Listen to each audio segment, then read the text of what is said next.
মেশাক কানে গুজা, দাড়ির মধ্যে খিলেল গুজা, কুড়া লাঠি হাতে, 500 দানার তসবি, ঘন ঘন টিবরি মারে, আর ভাবের আর অভাব নাই, অথচ আলহামদুলিল্লাহ ভর্তি করলি গালে বেড়া লাইছে।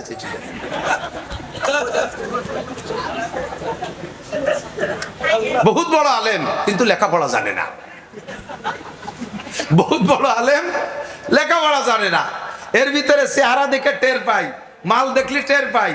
কারে জিজ্ঞেস করলে দোয়া কুরুতি ফেল করবেন, কারে জিজ্ঞেস করলে একামত শুদ্ধ দিতে পারবেন না, কাকে জিজ্ঞেস করলে সূরা ফাতিহা পড়তে পারবেন না, কি আত্মায়াত শুদ্ধ পড়তে পারবেন না। আমি যাকে টার্গেট করব ইনশাআল্লাহ সে ফেল করবেন, এই অভিজ্ঞতা হয়ে গেছে।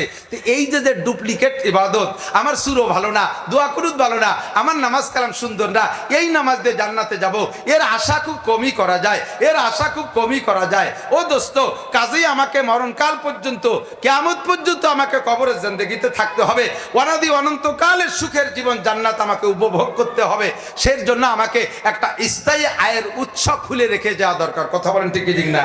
একটা স্থায়ী আয়ের উৎস খুলে রেখে যাওয়া দরকার। আরে ভাই এদিক তাকান, আপনি নামাজ পড়তেছেন, আপনার নামাজ কবুল হচ্ছে না, কারণ আপনার নামাজই হচ্ছে না। ভালো করে মনে রাখেন, যাদের কিরাত গলত, যাদের কিরাত গলত, খুদার কসম তার নামাজ বিগত হয় নাই, এক ওয়াক্ত হয় নাই।